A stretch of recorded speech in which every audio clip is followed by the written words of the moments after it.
Today on Inquirer. Typhoon Betty slows down as it moves over the waters east of Batanes.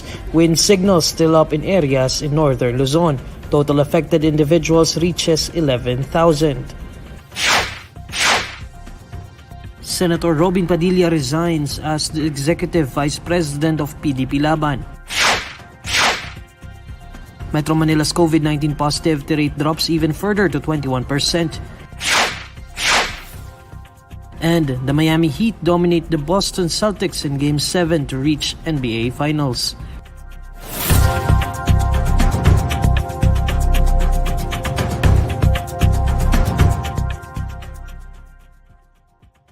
Good evening. Typhoon Betty remains a threat to the Philippines. Let's check the latest development on the typhoon with Pagasa weather forecaster Daniel Villamil. Sir Daniel?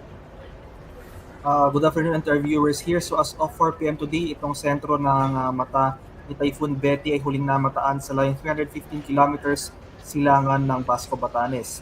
Ito ay may taglay na lakas ng hangin na malapit sa gitna na umaabot sa 150 kilometers per hour at pagbugso na umaabot sa 185 kilometers per hour. Kasalukuyan itong gumagalaw pahilaga ng mabagal at ngayong hapon nakataas itong tropical cyclone wind signal number 2 sa lalawigan ng Batanes at signal number 1 naman ang nakataas sa northern at eastern portions ng Isabela, Apayao, eastern portion ng Ilocos Norte, northern portion ng Kalinga, northeastern portion ng Abra at sa Cagayan kabilang na dyan ang Babuyan Islands. Kaya sa mga nabanggit lugar, maghanda pa rin tayo at mag-ingat sa mga malalakas na hangin na dala nitong bagyo sa silangang bahagi o sa hilagang silangang bahagi ng ating bansa. And magpapatuloy pa rin tayong mararanasan itong mga pag-ulan sa ilang bahagi ng ating bansa, particular na sa Batanes, Babuyan Islands, Ilocos Norte, Ilocos Sur, La Union at yung western portions ng Abra at Benguet. Light to moderate rains ang ating inaasahan sa mga nabanggit na lugar and posible ito magpatuloy hanggang bukas ng hapon. Sa kanlurang bahagi naman ng ating bansa, itong mga areas na hindi direktang apektado nitong si Betty ay makakaranas rin tayo ng mga pag-ulan na dala ng habagat, particular na sa kanlurang bahagi ng Mimaropa at Western Visayas. Kaya sa mga lugar kung saan naapektuhan tayo ng mga pag-ulan, itong habagat at itong direktang pag-ulan ng rain ban si Betty, maghanda pa rin tayo sa mga banta ng biglang pagbaha o pagbuho ng lupa. Sa kalagayan nating karagatan, may gale warning pa rin tayo nakataas sa ilang dagat baybay ng Luzon at ang silangang dagat baybay ng Visayas. Kaya sa ating mga kababayan, sa mga nabanggit na lugar, huwag po muna tayong pamalaot dahil inaasahan natin na magpapatuloy itong maalon hanggang sa napakaalong karagatan. Daniel, pwede mo bang ipaliwanag kung bakit bumagal or mabagal itong paggalaw ng bagyong ito? So base po sa ating mga nakaraang bulletin, no, so sabi po natin na ito yung tinatawag nating slowdown period or ito usually mga bagyo bumabagal yan kung nagsisimula na itong mag-recurve. So for the past few days, generally westward or northwestward ng galaw ng bagyo, and once nasa seas na ito ng extreme Northern Luzon, isang hudyat na to na magsisimula itong mag-recurve or gagalaw palayo sa ating bansa sa mga susunod na araw. So itong slowdown period na ito, hudyat ito na recurving period sa mga susunod na araw na sabing bagyo. Ibig sabihin, papalabas na ito. Tama ba yung interpretasyon ko doon sa nasabi mo? Opo, after the slowdown period ay saka naman ito gagalaw pahilagang silangan or northeastwards, and possible exit ito ng ating Philippine Area of Responsibility ay this Friday. This Friday. So hanggang kailan natin naasahan yung maulan na panahon, particularly in these areas na naaapektuhan ngayon itong bagyo? Opo, hanggang tomorrow afternoon, itong mga areas ng Northern Luzon, northern portion areas na extreme Northern Luzon at western section ng Ilocos Region, makakaranas pa rin tayo ng mga pag-ulan na dala o yung direktang dala ng bagyo. Samantalang kanlurang bahagi ng Mimaropa at Western Visayas, dahil naman sa abagat, isa na rin po natin itong mga monsoon plains o yung mga malalakas at dire-diretsong pag-ulan. Maraming salamat. That's Pag-asa weather forecaster Daniel Villamil. The National Disaster Risk Reduction and Management Council reports that over 11,000 individuals have been affected by Typhoon Betty.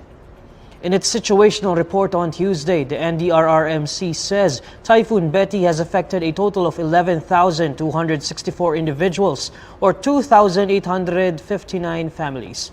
According to the report, this covers 55 barangays in Cagayan Valley, Central Luzon, Western Visayas, and Cordillera Administrative Region. 3,483 persons are in 21 evacuation centers, while 381 individuals sought refuge in other places. A total of 5,488 individuals from Cagayan, Central Luzon, Mimaropa, Western Visayas, and Central Visayas were preemptively evacuated. 47 seaports were reported non-operational across 5 regions, leaving 222 passengers and 122 rolling cargo stranded. Meanwhile, 121 flights have been disrupted so far.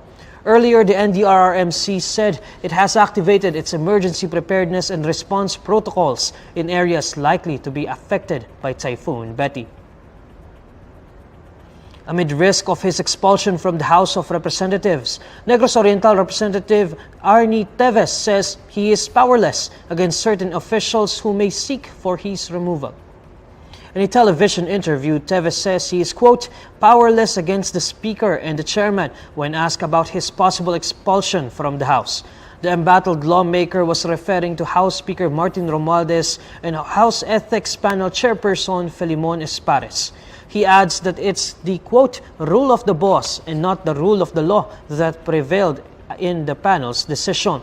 After the suspension of Teves, the House Committee on Ethics and Privileges on Monday recommended stiffer penalties on the lawmaker but did not disclose the specific penalties. When asked what the following step after suspension was, Ethics Panel Vice Chairperson Representative Raul Bongalon said that it was either expulsion or another punishment decided by the committee.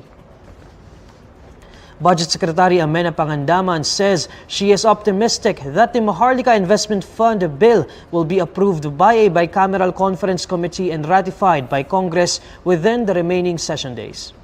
In a roundtable discussion with INQUIRER.net and Philippine Daily Inquirer, Pangandaman says she believes the MIF bill can be approved in the Senate and eventually ratified by Congress within the week. She also assures the public that the Senate's version of the MIF has a lot of safeguards against possible abuse, adding that this version of the Maharlika Fund might be more acceptable to more people.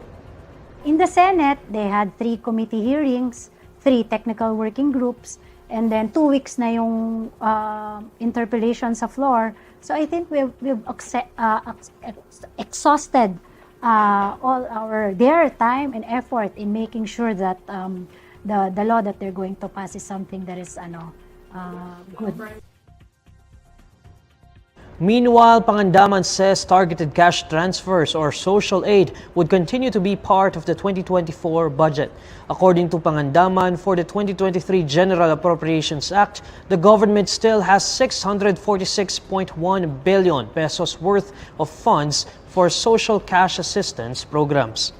As of now po, parang we just provided for the last 2 months of the TCT. That's around 7.6 billion. Yun po yung last tranche. As of now, we have sa ating budget naman po, meron po tayong existing support. In fact, in 2023, we have more or less 650 billion of similar programs. Senator Robin Padilla says he has tendered his irrevocable resignation as Executive Vice President of the Partido Demokratiko Pilipino Lakas ng Bayan or PDP-Laban to focus on his duties as a lawmaker. In a statement, Padilla says his position of EVP must be given up in order to fulfill his duty as a senator. According to Padilla, he turned in his resignation on Monday. He says the PDP-Laban needs an EVP who can allot more time to forward the party's objectives. However, he will remain a member of the political party chaired by former President Rodrigo Duterte. The actor-turned-senator joined the PDP-Laban in late 2021. He later ran for a seat in the Senate during the 2022 elections to kick off his political career. The Department of Foreign Affairs says the Philippine government does not need to offer an apology to Kuwait despite the latter's demand amid the entry visa issue. In a public briefing, Foreign Affairs Undersecretary Eduardo de Vega says the Kuwaiti government expects a formal admission from the Philippines that it violated Kuwait's laws. But de Vega maintains that there's no need for the Philippines to apologize as they are only looking after the welfare of overseas Filipino workers. According to De Vega, the Philippines holds the position that it has no violations and insists that the Philippine embassies have the obligation to protect their nationals. Kuwait has suspended the issuance of entry visas to Filipinos supposedly as a consequence of the Philippines' failure to comply with its labor agreement with Kuwait. Ang position natin is wala tayong violations at kung meron man, kailangan pakinggan nila yung ating paliwanag na meron ding international law obligation or function yung mga embassies na protektahan yung kanilang mga nationals, no?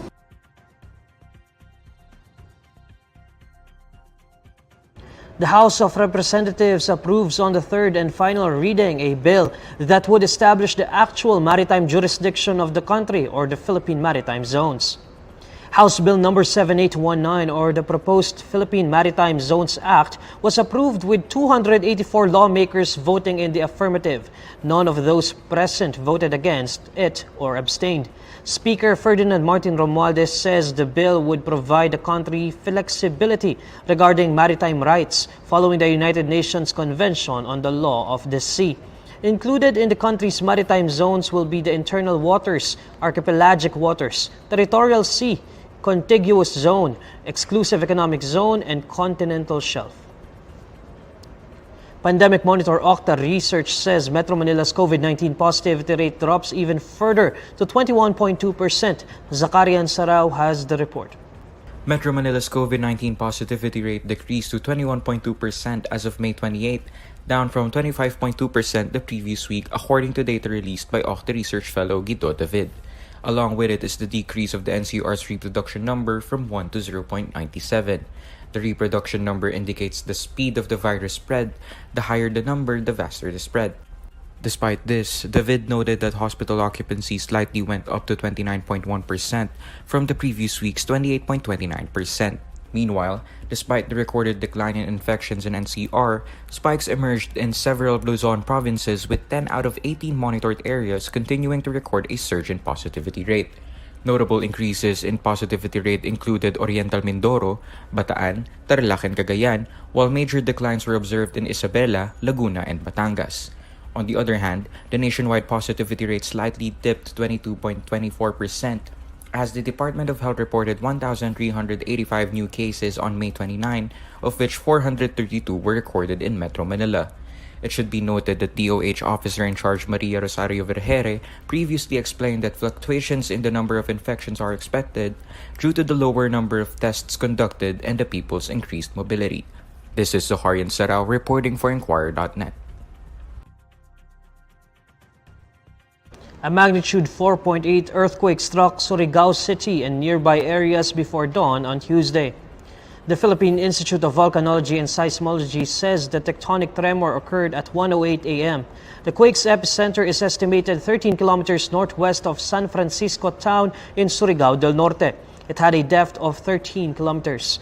Intensity 5 was felt in Surigao City, while Intensity 1 was recorded in the city of Cabadbaran in Agusan del Norte and Hinunangan in southern Leyte. The Miami Heat advances to the NBA Finals after defeating the Boston Celtics in Game 7 of the Eastern Conference Finals. The Heat denies the Celtics a historic comeback with their 103-84 victory. Jimmy Butler played a starring role with 28 points, 7 rebounds, and 6 assists, while Caleb Martin added 26 points and 10 rebounds for Miami. Jaylen Brown led Boston with 19 points, but had a career-high 8 turnovers, while Derek White added 18 points. Heat took full advantage of an injury to Boston star Jason Tatum, who turned his left ankle in the opening sequence. Tatum finished with 14 points on 5 of 13 shooting. Miami Heat will face the Denver Nuggets on Thursday to begin the best-of-7 championship final.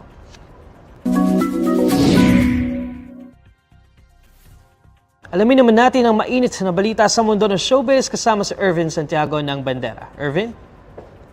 Hi Neil at sa lahat ng mga kabandera natin all over the universe. Ito na nga ang latest Bandera Chika. Sumusumpa ang Queen of Hugot Songs na si Moira de la Torre na hindi niya niloko kahit kailan si Jason Hernandez noong nagsasama pa sila bilang mag-asawa. Sa pamamagitan ng isang official statement, binasag na nga ng singer-songwriter ang kanyang katahimikan tungkol sa mga akusasyon sa kanya ng kapwa niya composer na si Lolito Go.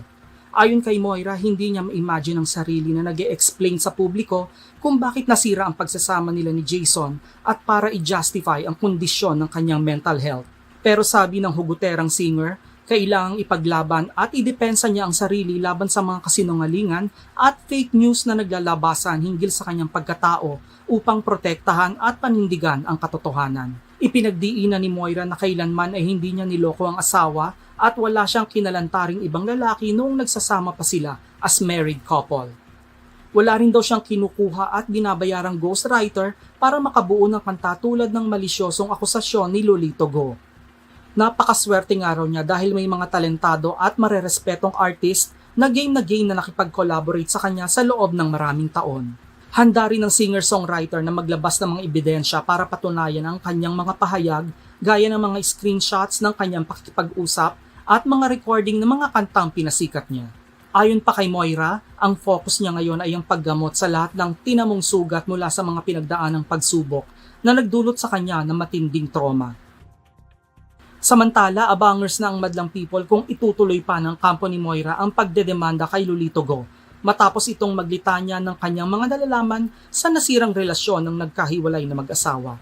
Matatanda ang nag-post sa Facebook ang legal counsel ng Cornerstone Entertainment na si Attorney Joji Alonso na pinaniniwalaang para kay Lolito Go. Wala mang binanggit si Attorney Joji sa kanyang post pero ang paniwala ng lahat ay patungkol nga ito kay Lolito na matapang ang naglabas ng kanyang saloobin about Moira. Mariing sinabi ng abogada at movie producer na puro kasinungalingan daw ang pinagsasabi ng taong tinutukoy niya kaya dapat lang na managot ito sa kanyang ginawa. At yan ang bandera chika natin today. Thanks, Neil. Maraming salamat to Irvin, and these are the stories you need to know today. I'm Neil Mercado. Follow INQUIRER.net on Facebook, Twitter, YouTube, TikTok, Instagram, and Reddit. For more stories, visit INQUIRER.net. Good evening.